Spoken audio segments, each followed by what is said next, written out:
तो दोस्तों मेरा नाम है राहुल। स्वागत है आपका टेक्निकल वर्क यूट्यूब चैनल पर। दोस्तों आज की इस वीडियो में आपको 10 सॉकेट और 10 स्विच का कनेक्शन बताने वाला हूँ। जैसे कि आपको यहाँ पर 10 सॉकेट और स्विच लगा हुआ दिखाई दे रहा है, जिसमें 5 सॉकेट और स्विच ऊपर की साइड लगे हैं, जिसमें सेपरेट स्विच लगा रखा है। और नीचे भी वैसे ही 5 सॉकेट लगे, इसके साथ सेपरेट स्विच लगा रखे हैं, 5 स्विच लगा रखे हैं। ये जो 10 स्विच और सॉकेट दिखाई दे रहा है, ये एक शीट में काट के लगा रखा है। और इसी के साथ यहाँ पर 3 पिन प्लग कनेक्ट कर रखा है, जिसमें यहाँ पर जो नीचे के 2 टर्मिनल होते हैं, फेस न्यूट्रल सप्लाई कनेक्ट करना होता है। और ऊपर का जो टर्मिनल होता है, उसमें अर्थिंग वायर कनेक्ट करनी होती है, अगर 3 कोर की वायर आप यूज़ कर रहे हैं। इस वीडियो की सहायता से आप किसी भी एक्सटेंशन बोर्ड का कनेक्शन आसानी से कर सकते हैं, चाहे वो 2 सॉकेट 2 स्विच का हो या 3 सॉकेट 3 स्विच का हो। और इसी के साथ यहाँ पर कनेक्शन देखते हैं, यहाँ पर आपको 4 कोर की वायर कनेक्ट होती दिखाई दे रही है। अगर आपके पास 3 कोर की वायर है, आप कनेक्ट कर सकते हैं। यहाँ पर 4 कोर की वायर थी, इसलिए मैंने रेड वाली वायर को कनेक्ट नहीं किया है। और जैसे कि यहाँ पर आपको 3 वायर इसके दिखाई दे रहे हैं। अगर आपके पास 2 कोर की वायर है तो भी आप कनेक्ट कर सकते हैं, कोई दिक्कत नहीं है। तो यहाँ पर जो 3 कोर में जो ग्रीन वाली वायर होती है, अर्थिंग के लिए होती है, उसको हमें सॉकेट के ऊपर वाले टर्मिनल पे कनेक्ट करना होता है। तो देखिए, इस ग्रीन वाली तार को मैंने सॉकेट के ऊपर वाले टर्मिनल पे कनेक्ट कर दिया। और इसी के साथ तार के छोटे-छोटे टुकड़े लेके मैंने एक सॉकेट से दूसरे सॉकेट, दूसरे से तीसरे और तीसरे से चौथे और चौथे से पाँचवें सॉकेट को इस टाइप से मैंने कनेक्ट कर दिया, जिससे क्या होगा, अर्थिंग सप्लाई हर सॉकेट को मिल जाएगी। और इसी के साथ यहाँ पर नीचे वाले सॉकेट से ग्रीन तार लेके मैंने ऊपर वाले सॉकेट पे भी कनेक्ट कर दिया।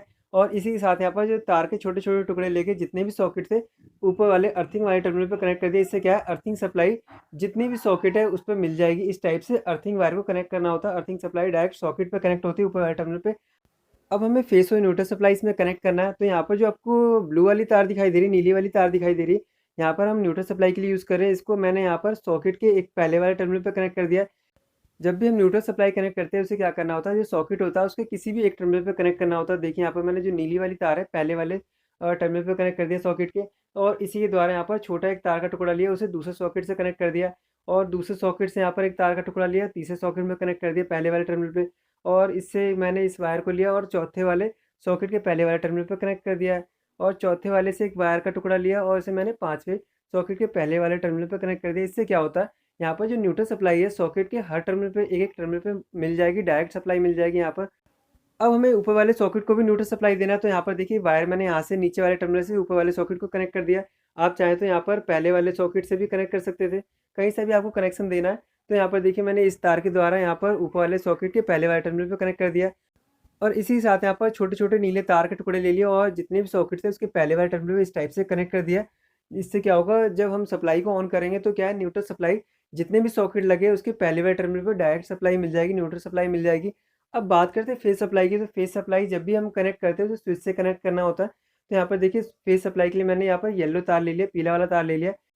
तो देखिए, यहाँ पर मैंने पीले वाले तार को स्विच के नीचे वाले टर्मिनल पे कनेक्ट कर दिया। इससे क्या है, फेज़ सप्लाई स्विच को मिल जाएगी। और यहाँ पर तार का छोटा टुकड़ा लेके मैंने इसे दूसरे स्विच के नीचे वाले टर्मिनल पे कनेक्ट कर दिया। और इसी से यहाँ पर एक छोटा सा तार का टुकड़ा लिया, इसे तीसरे स्विच के नीचे वाले टर्मिनल पे कनेक्ट कर दिया। तीसरे वाले स्विच से वायर कनेक्ट करके यहाँ पर मैंने चौथे वाले वायर पे कनेक्ट कर दिया और चौथे से यहाँ पर पाँचवें वाले स्विच में कनेक्ट कर दिया।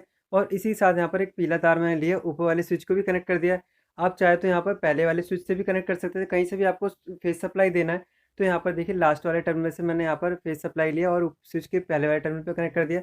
और इसी के साथ यहाँ पर पहले वाले स्विच से जितने भी स्विच है, छोटे-छोटे वायर के टुकड़े से मैंने यहाँ पर कनेक्ट कर दिया। इससे क्या है, फेज़ सप्लाई स्विच को मिल जाएगी।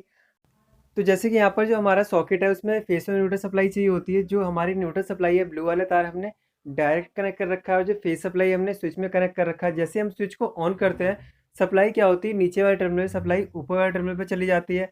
तो देखिए यहाँ पर, जैसे कि हमने यहाँ पर पीले वाले तार को स्विच के नीचे वाले टर्मिनल पे कनेक्ट कर रखा है। सॉकेट को फेस सप्लाई देने के लिए हमें क्या करना होता है, स्विच के ऊपर वाले टर्मिनल से एक वायर को कनेक्ट करके सॉकेट में कनेक्ट करना होता है। जैसे हम स्विच को ऑन करेंगे, क्या है, फेस सप्लाई सॉकेट को मिल जाएगी। सेम वैसे ही हमने यहाँ पर दूसरे स्विच के ऊपर वाले टर्मिनल से एक वायर लिया और सॉकेट में कनेक्ट कर दिया। और तीसरे वाले स्विच में भी हमने वायर कनेक्ट किया, यहाँ पर सॉकेट में कनेक्ट कर दिया। चौथे स्विच में भी हमने ऊपर से वायर कनेक्ट किया और यहाँ पर सॉकेट के दूसरे टर्मिनल पे कनेक्ट कर दिया। पाँचवें में भी ऐसे ही।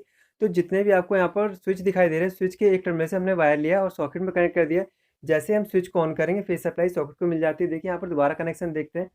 सबसे पहले हमने क्या किया, यहाँ पर ग्रीन वाली वायर को जितने भी सॉकेट थे ऊपर वाले टर्मिनल पे कनेक्ट कर दिया। इससे अर्थिंग सप्लाई सारे सॉकेट को मिल जाएगी। अगर आप 2 कोर की वायर यूज़ कर रहे हैं तो अर्थिंग वाली वायर ना भी कनेक्ट करें तो कोई प्रॉब्लम नहीं है। इसके बाद हमने ब्लू वाली तार को न्यूट्रल सप्लाई मान लिया और यहाँ पर जितने भी सॉकेट थे उसके पहले वाले टर्मिनल पे इस टाइप से कनेक्ट कर दिया। इससे क्या होगा, जैसे हम सप्लाई को ऑन करेंगे, जो न्यूट्रल सप्लाई है डायरेक्ट सॉकेट को मिल जाएगी। और यहाँ पर जो पीली वाली तार है, मैंने यहाँ पर जितने भी स्विच थे उसके नीचे वाले टर्मिनल पे कनेक्ट कर दिया। इससे क्या है, फेस सप्लाई स्विच को मिल जाती है। और जैसे ही हम स्विच को ऑन करते हैं, यहाँ पर एक तार का टुकड़ा जो लाल वाला आपको दिखाई दे रहा है, स्विच से मैंने सॉकेट में कनेक्ट कर रखा है। जैसे स्विच ऑन करते सॉकेट को फेस सप्लाई मिल जाती है। तो इसी टाइप से हमें एक्सटेंशन बोर्ड को कनेक्शन करने होते हैं और इसी के साथ यहाँ पर मैंने इसमें 3 पिन प्लग लगा रखा है। जो नीचे वाले 2 टर्मिनल होते हैं उसमें फेस में न्यूट्रल सप्लाई कनेक्ट करना होता है और ऊपर वाला जो टर्मिनल होता है अर्थिंग वायर जो ग्रीन वाली वायर है उसे कनेक्ट करना होता है। और चलिए अब इसे लगा के हम चेक कर लेते हैं। यहाँ पर देखिए मैं इसके प्लग को लगाया था और यहाँ पर इसे चेक करने के लिए देखिए यहाँ पर मैंने बल्ब होल्डर ले लिया। इसे चेक करते हैं। देखिए यहाँ पर जो हमारा बल्ब जल रहा है इस टाइप से हमारा जो एक्सटेंशन बोर्ड है वर्क कर रहा है। तो दोस्तों इस टाइप से आप भी अपने एक्सटेंशन बोर्ड में कनेक्शन कर सकते हैं। अगर आपके एक्सटेंशन बोर्ड में 2 स्विच और 2 सॉकेट लगे हैं, 3 स्विच 3 सॉकेट लगे हैं या फिर 4 स्विच 4 सॉकेट लगे हैं, तो आप इस टाइप से कनेक्शन कर सकते हैं। अगर आपको फिर भी इसके कनेक्शन करने में प्रॉब्लम आई तो आप कमेंट करके पूछ सकते हैं। दोस्तों अगर आपको वीडियो पसंद आई तो प्लीज़ इस वीडियो को लाइक कर देना। अगर आपने मेरे चैनल को सब्सक्राइब नहीं किया तो प्लीज़ मेरे चैनल को सब्सक्राइब कर देना, इस बेल आइकन को प्रेस कर देना जिससे नई वीडियो की नोटिफिकेशन आपको सबसे पहले मिल सके। मिलते हैं आपसे नेक्स्ट वीडियो में।